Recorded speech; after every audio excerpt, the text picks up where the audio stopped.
मैं अपने पिता की दवा की पर्ची हाथ में लेकर अपने भाई के कमरे में गया और देखा कि मेरा भाई फोन दबा रहा था और मुझे लगा कि वो शीशे के सामने अपने बाल ठीक कर रहा है। मेरे भाई ने मुझे देखा और पूछा, कुछ कहना है? मैंने भाई से कहा, भाई आपसे गलती हो गई होगी।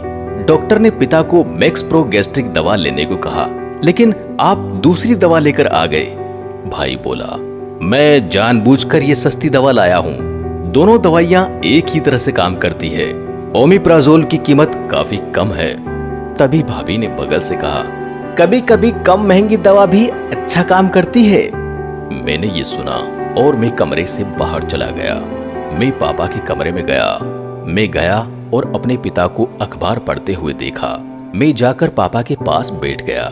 फिर मैंने पापा से कहा कि पापा, आप 2 दिन पहले वाला अखबार क्यों पढ़ रहे हो?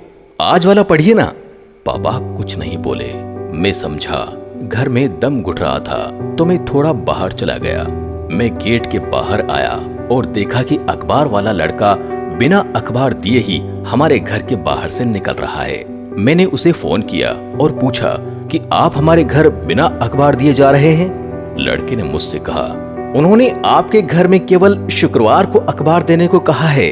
मैंने उनसे पूछा, क्या पापा ने ऐसा कहा? लड़के ने उत्तर दिया, जी हाँ, आपके पिता ने कहा। मैं बिना कुछ समझे घर चला आया।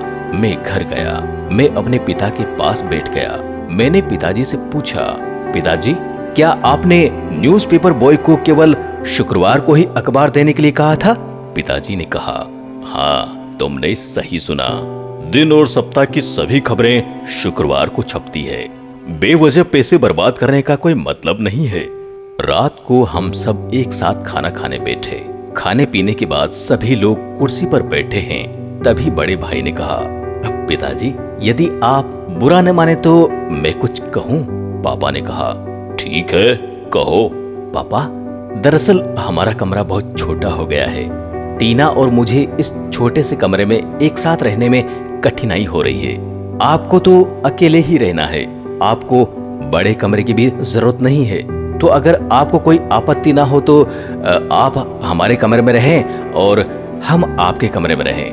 पापा ने कहा, देखो बेटा, मैंने और आपकी माँ ने उस कमरे में 28 साल बिताए हैं। उस कमरे में रहकर मुझे ऐसा लग रहा है जैसे तुम्हारी माँ मेरे साथ है। तो आप ही बताइए, अब क्या करना चाहिए? तब बड़े भाई ने कहा, ठीक है, तो आप एक काम करो, मुझे अपने कमरे में एसी दे दो। दरअसल टीना को हाइपरटेंशन की समस्या है और आपको एसी की इतनी जरूरत भी नहीं है। पापा ने कुछ देर सोचा और कहा, ठीक है बेटा। मैंने ये सुना और उठ गया और उठकर अपने कमरे में चला गया और मैं बैठकर सोचने लगा कि भाई पहले तो ऐसा नहीं था। शादी के बाद भाई अचानक बदल गया। फिर मैं उठकर चला गया। अगले दिन मैं अपने पिता के साथ फोन पर बैठा था। तभी मेरा भाई आ गया। भाई मेरे और बाबा के लिए 2 पंजाबी ले आया। भैया ने 2 पंजाबी पैजामे देते हुए कहा, पिताजी, ये पंजाबी पैजामा मैं आपके और अपने छोटे भाई के लिए लाया हूँ। ये देखकर बाबा बहुत प्रसन्न हुए। उन्होंने मुझसे कहा, तुम देखो, तुम्हारे भाई को कितनी अच्छी पंजाबी आती है। इसे खून का रिश्ता कहते हैं। तुम सिर्फ बेवजह अपने भाई पर शक कर रहे हो। तब बाबा ने प्रसन्न होकर वो पंजाबी पढ़ी। बाबा पंजाबी से बहुत खुश थे। इतनी महंगी पंजाबी पाकर मैं भी बहुत खुश हुआ। लेकिन कुछ ही देर बाद मैं परेशान हो गया। थोड़ी देर के बाद भैया भाभी को लेकर हमारे कमरे में आए। उसने आकर कहा, पिताजी, मैंने गलती से अपने ससुर और साले की पंजाबी आपको दे दी है। पिताजी बोले, हमें कोई आपत्ति नहीं है, लो अपनी पंजाबी ले जाओ। भैया ने हमें एक सस्ता पंजाबी बैग दिया। ये पंजाबी बैग 500 से 1000 रुपए तक का होगा। पिता का मन खिन्न हो गया। पिताजी और मैंने दोनों ने पंजाबी लौटा दी। फिर भाई बहन उसे लेकर वहां से चले गए। रात को पापा खिड़की के पास परेशान बैठे हैं। कुछ दिनों के बाद एक दिन अचानक मैंने देखा कि मुझे लगा कि भाभी बीमार हैं। वो दर्द से चिल्ला रही थी। मैंने जल्दी से अपने भाई को फोन किया। भाई बहुत चिंतित हो गया। भैया ने कहा कि तुम अपनी भाभी को अस्पताल लेकर जाओ, मैं अभी ऑफिस से आ रहा हूँ।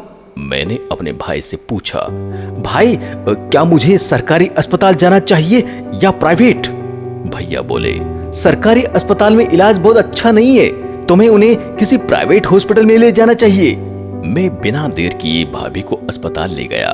भाभी को अस्पताल ले जाकर भर्ती कराया गया। इसके बाद डॉक्टर ने कई दवाएं लिखी। मैंने भाई को फोन किया और कहा, भाई डॉक्टर ने कुछ दवाइयां लिखी है। मैं वो दवाइयां खरीदने गया, लेकिन वो काफी महंगी हैं। यही दवा अन्य कंपनियों से काफी महंगी है। कीमत जो भी हो, काम तो वही करती है ना। मैं वो दूसरी कंपनी की दवाइयां ले आया, लेकिन भाई बहुत गुस्से में आ गया और मुझसे जोर जोर से कहने लगा, तुम MBBS डॉक्टर हो या नहीं? डॉक्टर द्वारा बताई गई कंपनी की दवा लानी होगी। ये सुनकर मैं थोड़ा मुस्कुराया। कुछ समय बाद भाभी ने एक बच्चे को जन्म दिया।